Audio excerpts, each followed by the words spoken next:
देखो, आज अपने आवेश उत्पन्न करने की विधियों के बारे में चर्चा करेंगे। और आवेश पर क्या है, काफ़ी क्वेश्चन पूछे जाते हैं, जिसमें क्या होता है, इसके चाहे मात्रक है, चाहे इसकी क्या है, जैसे उसकी एक मात्रक गुलाम होती है, एक इसका अन्य कौन सा मात्रक होता है, सीजेस मात्रक कौन सा होता है, और कौन कौन से इसमें क्या होता है, धनावेशित होते हैं, कौन से ऋणावेशित होते हैं, इसकी विधियां कैसी रहती है, इन पर अपने सभी पर विस्तार से चर्चा करेंगे। तो आज का अपना टॉपिक रहेगा आवेश। आवेश क्या होता है, आपको पता है आवेश वो ही होता है जिसपे क्या चार्ज होता है। चार्ज वो धनावेशित भी हो सकता है और ऋणावेशित भी हो सकता है। और आवेश है, आवेश उसका जो मात्रक होता है वो क्या होता है, कूलाम होता है। क्या होता है, कूलाम होता है। और कूलाम होने के साथ साथ इसे ESU भी हो सकता है भाई, ESU का पूरा नाम क्या है भाई, इलेक्ट्रोस्टैटिक यूनिट। Electrostatic unit. आवेश का मात्रक कूलाम होता है। अगर पेपर में आपको कूलाम ना मिले तो इलेक्ट्रोस्टैटिक यूनिट भी होता है, जिसे अपने शॉर्ट में ESU भी देखने को आपको मिल सकता है। उसके बाद है आवेश। आवेश उत्पन्न करने की विधियाँ, यानी कि आवेश उत्पन्न करने की विधियाँ कौन कौन सी है। तो आवेश उत्पन्न करने की विधियाँ क्या है, 3 प्रकार की है। एक तो है घर्षण प्रकार की, और एक अपने चालन की, और एक अपने प्रेरण की। तो आवेश उत्पन्न करने की मुख्य 3 विधियाँ होती है। एक तो घर्षण द्वारा, एक चालन द्वारा, और एक प्रेरण द्वारा। तो पहले अपने देखते हैं घर्षण द्वारा।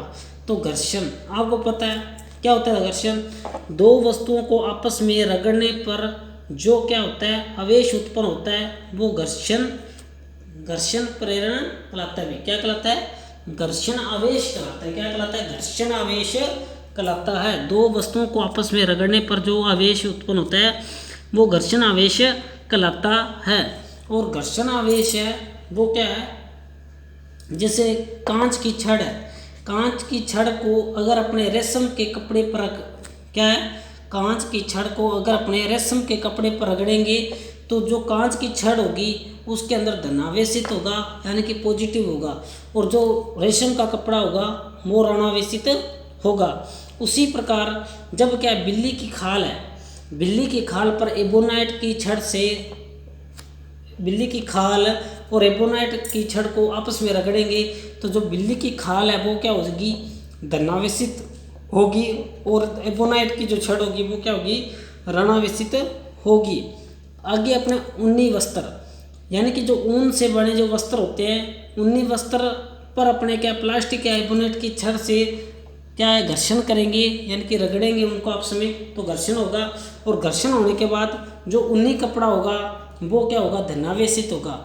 और क्या होगा, ऋणावेशित कौन सा होगा, प्लास्टिक या एबोनाइट की छड़ होगी। तो काफ़ी बार पूछा जाता है कि अगर अपने बिल्ली की खाल को एबोनाइट की छड़ से रगड़ेंगे तो कौन सा सिरा है वो पॉजिटिव होगा, या कौन सा सिरा ऋणावेशित होगा। तो कौन सा होगा, बिल्ली की खाल है वो पॉजिटिव होगी, जबकि ऋणावेशित है वो एबोनाइट की छड़ होगी।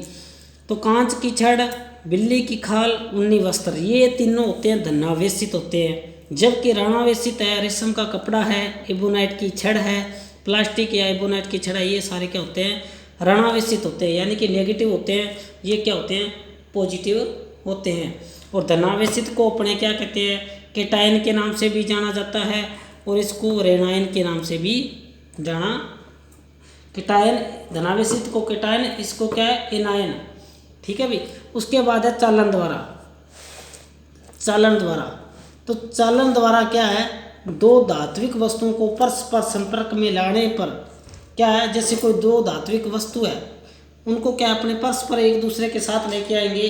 धात्विक वस्तु यानी कि जिसमें धारा का प्रवाह आसानी से हो जाए, जैसे तांबा हो सकता है, एल्यूमिनियम हो सकता है, तो ये सारे क्या है, धात्विक चालक हैं। जब क्या है, दो धात्विक वस्तुओं को परस्पर संपर्क में लाई, यानी कि जब क्या है, जो धातु की वस्तुएं उनको एक दूसरे के संपर्क लाने में क्या होता है, आवेश उत्पन्न होता है, तो वो चालन आवेश कहलाता है।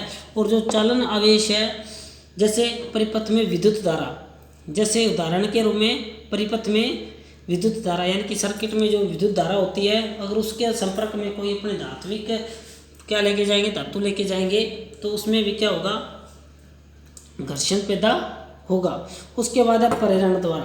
प्रेरण क्या होता है, विद्युतीय चुंबकीय क्रियाओं द्वारा, विद्युतीय चुंबकीय क्रियाओं द्वारा एक वस्तु से दूसरी वस्तु में बिना संपर्क के आवेश, यानी कि जैसे आपका ट्रांसफार्मर है, आपने देखा होगा कोई ट्रांसफार्मर है वो प्रेरण के सिद्धांत पर कार्य करता है, अन्योन्य प्रेरण या म्यूचुअल इंडक्शन या प्रेरण।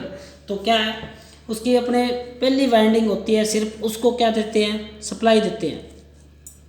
आपको पता है ट्रांसफार्मर में 2 कुंडलियां होती है,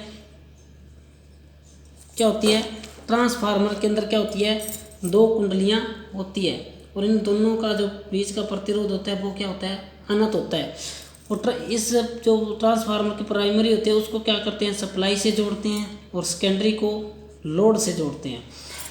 तो क्या है, यह क्या है, विद्युत चुंबकीय रूप से जुड़ी होती है, न कि विद्युतीय रूप से जुड़ी होती है। दोनों जो कुंडली होती है वो चुंबकीय रूप से जुड़ी होती है, ठीक है भाई। अगर इसके अंदर अपने क्या है, प्राइमरी में सप्लाई देंगे तो सेकेंडरी में अपने आप क्या आ जाएगा, प्रेरण के द्वारा धारा आ जाएगी, वोल्टेज आ जाएगी प्रेरण के द्वारा, ठीक है भाई। चुंबकीय सिद्धांत के द्वारा इसके अंदर भी क्या आ जाएगी, करंट या वोल्टेज आ जाएगी, जबकि अपने सप्लाई सिर्फ पहली को दे रहे हैं। तो इसी प्रकार के विद्युत चुंबकीय क्रियाओं द्वारा एक वस्तु से दूसरी वस्तु में बिना संपर्क के जो आवेश होता है, बिना कोई संपर्क के, सिर्फ और सिर्फ चुंबकीय क्रियाओं के द्वारा होता है, संपर्क विद्युतीय रूप से संपर्क नहीं होता, वो क्या है, प्रेरण विधि या प्रेरण आवेश कहलाता है। और उदाहरण के जैसे क्या है, ट्रांसफार्मर।